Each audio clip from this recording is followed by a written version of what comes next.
नमस्कार, मैं हूं राम किंकर सिंह। एमसीडी की राम कहानी में आपका हार्दिक स्वागत है। सब कोई जानना चाह रहा है कि आखिरकार बीजेपी क्या कुछ करेगी, बीजेपी का अगला कदम क्या होगा। क्या फिर बीजेपी मेयर बनवाने की जुगत में होगी या फिर बीजेपी ने हार मान लिया है और अब वो मेयर के चुनाव में भागीदारी नहीं करेगी। आपको बता दूं कि 18 अप्रैल तक दरअसल नॉमिनेशन की आखिरी तारीख है, यानी कि मेयर और उप महापौर के चुनाव के लिए अगर कोई प्रत्याशी होता है तो उसे नामांकन 18 अप्रैल तक करना होगा। और साफ तौर पर बीजेपी क्या करेगी, देखिए, सबसे पहले तो जितनी मेरी राजनीतिक समझ है वो ये कहती है कि फ़िलहाल बीजेपी एक फ्री केक वॉक नहीं देने जा रही है आम आदमी पार्टी को। यानी कि जब इलेक्शन हर साल होता है तो किसी को फ्री केक वॉक दे देना, यानी कि दूसरा जो राजनीतिक दल है उसे ये लगे कि अब तो उन्होंने सरेंडर कर दिया है, हार मान लिया है, वो मैदान में नहीं हैं, तो लिहाजा हमारी जो राजनीतिक या सियासी जो हमारी चाल है वह बिल्कुल स्मूथ चलेगी, उसमें कोई हर्डल या ऑब्स्टिकल्स नहीं होगा। लेकिन अगर बीजेपी बार बार लड़ती है तो जाहिर तौर पर आम आदमी पार्टी को ये लगेगा कि हर बार बीजेपी दरअसल चुनाव में हाथ आजमाती है, फिर चुनाव हार जाती है मेयर के चुनाव में, और ऐसा चलता रहेगा।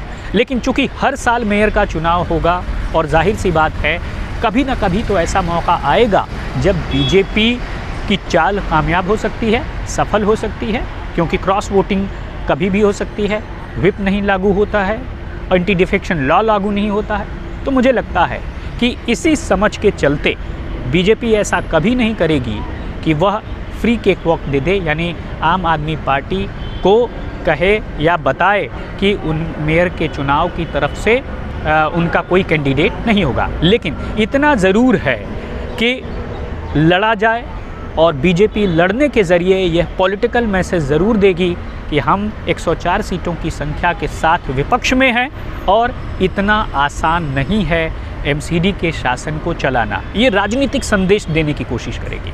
तो राजनीतिक समझ के ज़रिए ये थी एमसीडी की राम कहानी में ये ख़ास वीडियो, जिसमें मैंने आपको बताया कि बीजेपी की अगली चाल क्या हो सकती है या कहीं राजनीतिक कदम क्या हो सकता है एमसीडी की सियासत में, क्योंकि 15 साल बाद उसे आम आदमी पार्टी ने यहाँ पर हरा दिया है। हालांकि बीजेपी को 104 सीटें मिली हैं, दूसरी तरफ कांग्रेस की वही स्थिति है, वह रेस में नहीं है और मान रही है कि उसके लिए मैदान में ज़्यादा हासिल करने के लिए कुछ नहीं है तो ज़्यादा खोने के लिए भी कुछ नहीं है। तो राम कहानी में फ़िलहाल इतना ही। धन्यवाद।